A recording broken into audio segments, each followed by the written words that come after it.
Барьцаалагдсан хүү объектыг чөлөөлөх гудамж талбай олон нийтийн газар тавьсан тесрэж төлбөр байцааг аюулгүй болгох, онц ностой гэмт этгээдийн үйлийг таслан зогсоох, шаардлагатай тохиолдолд цагдаагийн бие үрэлхэнд хүчний дэмжлэг үзүүлэх үндсэн чиг бүргүүхээ цагдаагийн ерхий газрын тусгай ажиллагааны газрын 25 жилээр тохиож байна. Ой хүрээнд хэрэгжүүлэх ажлууд болоо тусгай ажиллагааны газрын үйл ажиллагааны талаар салбарын удирдлагуудаас тодрууллаа. Цагдаагийн ерхий газрын тусгай ажиллагааны газар байгуулагдаад 25 жил болсон байна. Тэр энэ газар анх бол тусгай тасаг, дараа нь тусгай хэлц гэж байгаа өнөөдрийн байдлаар бол газар болтлоо өргөжсөн байна.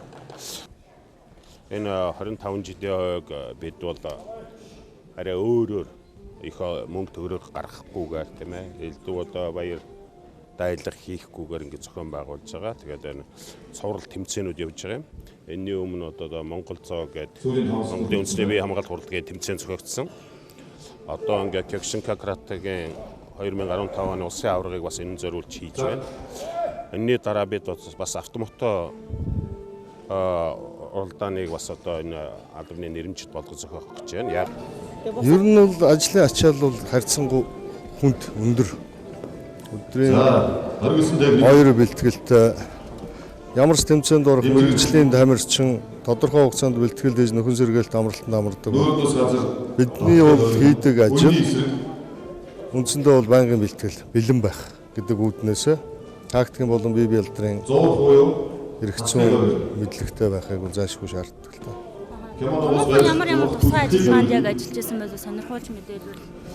Гэхдээ энэ 25 жилийн хугацаанд энэ албаны залуучууд амь өрссөн олон нийтийн аюулгүй байдлыг хангасан онгоцны онцгой байдал гэж салж цагдаагийн байгууллагаас гараагүй байх үед бид онгоцны сүрэл болон усны дуудлаганд явдаг байлаа. Шүүгийн шийдвэр гүйцэтгэх газрын тусгай гэж байгуулагдаагүй үед бид шоронгоос оргосон оргодол ялтангууттай бас тэмцэж ажилладаг байлаа. Энэ мэт бол аль зэвсэгтэй гих онц ностой хүн тэргүүд дээр бол ажиллаж байсан олон сайхан төлөвлөлт тусламж бий.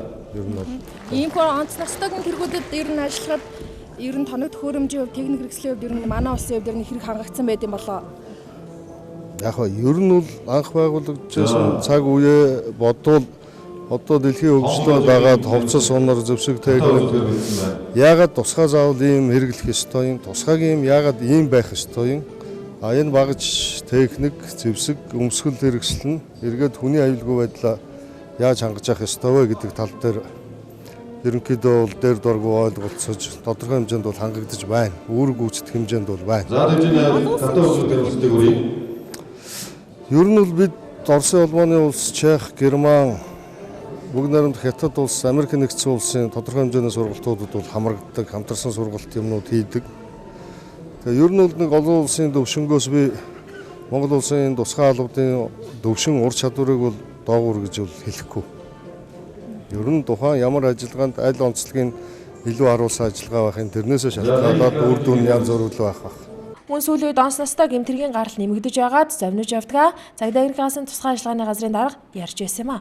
Ер нь хэргийн тав ер нь бол нэмэгдэж байна. Хүмүүсийн энэ хүмүүжлэх юм уу, боловсролын тогтолцооноос болтой юм уу, янз бүрийн онц хүнд гэмтэргийг бол хүмүүс бол ер нь тодорхой хэмжээнд хийдэг болсон байна. Гэр бүл хадмуудаа зэрлэгээр хөнөөгч юм уу. Ер нь хүний амь даслахыг бол нэг юм жинэд бодохгүй компьютер тоглоом тоглож байгаа юм шиг гэмтэрэг бол хийдэг болсон байна.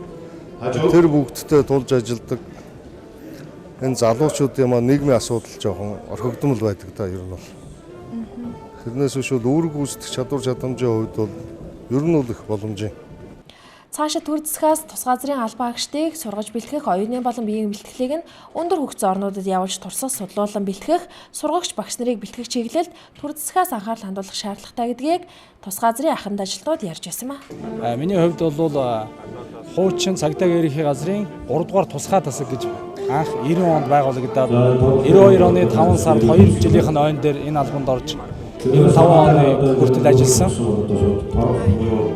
Тэр үедээ харьцуулах юм бол өнөөдөр тусгай ажиллагааны газрын одоо гүйцэтгэх үүрэг илүү их баяжиж ирсэн гэж ойлгож болно. Нөгөө талаас дэлхийд дахинд одоо болж байгаа энэ терроризм цагийн нөхцөл байдлуудаас улбалаад Монгол улсын гол тусгай ажиллагааны газрын хувьд бол төрийн зүгээс нэлээд их анхаарч ажиллах ийм шаардлага илүү их одоо бидний үеийнхтэй харьцуулах юм бол илүү их тулгуу болж байна гэж хувь хүнийхээ хувьд харж байгаа. Тэгэхээр юун талаас нь анхаарах хэрэгтэй юм бэ гэхээр бидний үед өмсөж байсан хувцас хэрэглэл хийж байсан бэлтгэл сургууль бол энэ цагт бол үнэхээр шин шатанд гарч чадсан гэж хэлж болно. Зэвсэг техник байдаг юм уу хувцас хэрэглэлээр хангаад энэ албадууд үүргээ гүйцэтгэх ёстой гэсэн ийм ойлголт бол байж болохгүй.